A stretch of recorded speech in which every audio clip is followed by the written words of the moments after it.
Hi, it's Darnell with Whales and Recipes, and it's time to try bacon in the Chefman Air Fryer Oven. So let's see how it performs doing bacon right now.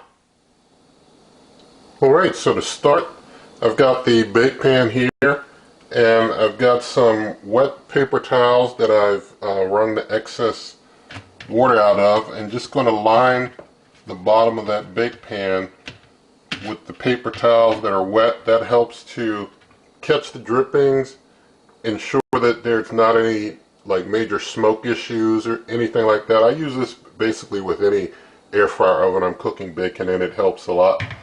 And I'm going to just put the air fry basket in here for now, but the air fry basket doesn't go the full width of the cooker's racks, so I'm going to just put that on the bake pan, not the bake pan, on the rack that's on the higher rack level. I'll put the air fry basket up on this rack here, and I'll put the bake pan with the wet paper towels on the rack underneath there to do the catching of things. But I'm going to go get the bacon out now.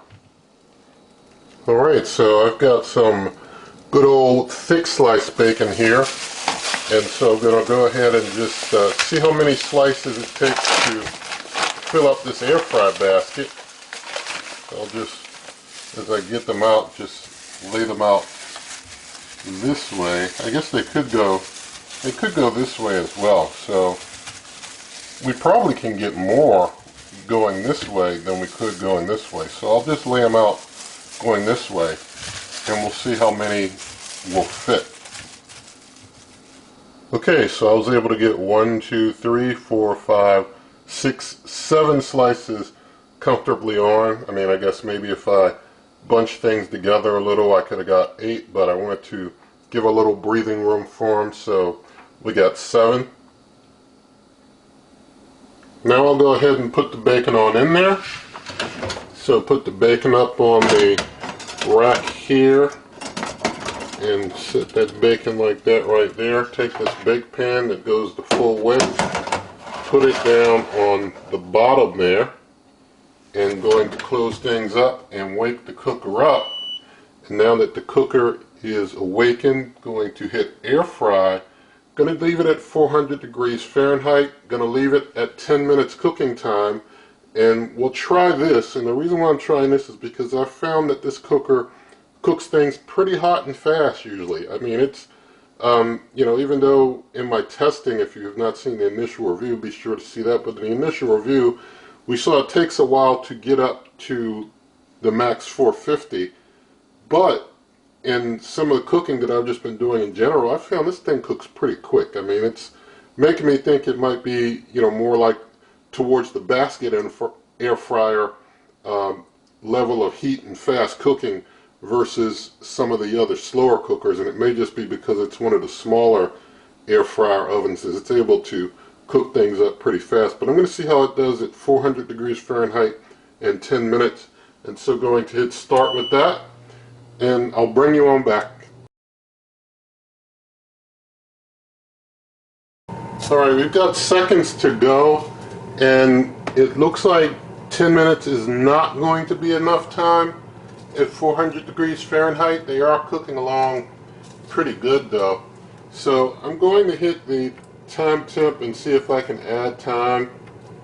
So I'm just going to up, well, I'm upping it, trying to up it 5, but it's showing 15. So I don't know if that's, you know, push things out to being a 15. Yeah, it's like when you try and add time, it's basically, you know, going back to your original time setting and adding time to that instead of saying, hey, you got 40 some seconds left, let me add 5 minutes and make it, you know, 5 minutes 40 seconds left. So it's a little interesting there. I guess if you want to add time or adjust time during the cook, you have to adjust it to the specific amount of time that you want to continue things cooking in total. And you're not going to be able to just easily do that by just adding a few minutes and it knowing to add to what you already had. You're going to have to actually, you know, go down from where you started to where you want to be, which is that's interesting. But we were able to at least make the adjustments while it still cooks. some cookers you have to like stop the whole thing to just make an adjustment. So at least you're able to do changes on the fly, but a little bit of a hassle, I think. But we'll let things continue to cook, and I'll bring you on back when they look like they're really good and done. Alright, so it's been about roughly 13 minutes or so, and so I'm going to go ahead and hit stop there and get things out. We'll see how things are doing after about 13 minutes of cooking. And so bacon looks pretty good. I mean, it was like 12 or 13, you know, I added time there and it didn't really keep up with me too good. So it's probably between 12 and a half, 13 minutes. So I'm going to go ahead and get the slices of bacon off.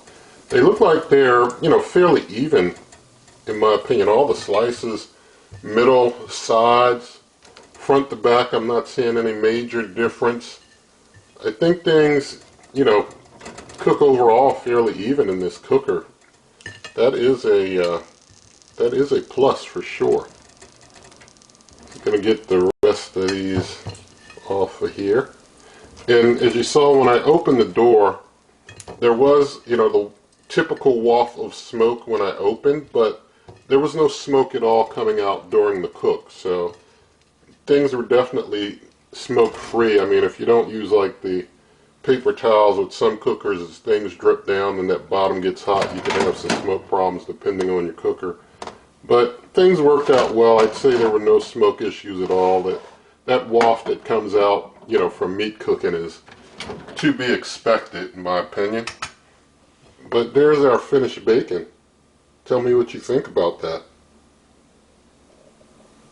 Let me give you an even closer view of this bacon. So now you got a nice close-up of the bacon. Alright, so let's check this bacon out, and thank God for some tasty bacon. I mean, they're also, you know, I think they're all about the same, so, but you can see, you know, it didn't get really hard, but all the same I think it cooked pretty well, so we'll taste and see if it really did.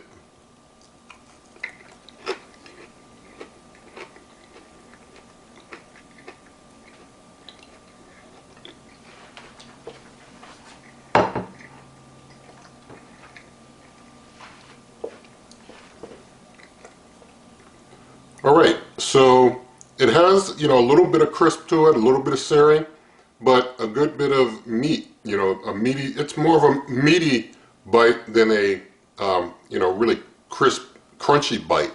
But if you want it crisp and crunchy, you could go a little longer. But, you know, this way you get, you know, a lot more of the meat than you do of, you know, the burnt up crunch. It's all up to you, whichever way you want to go with that. But with all that said, you can find lots of ways to help the channel in the video description. And if you did like this video, you can also check out my blog, superwaveovenrecipes.com. Plenty of things over there for you to check out. If you like this recipe and the video, you can give this video a thumbs up, share the video with a friend, leave your comments, subscribe, hit that notification icon, and good eating.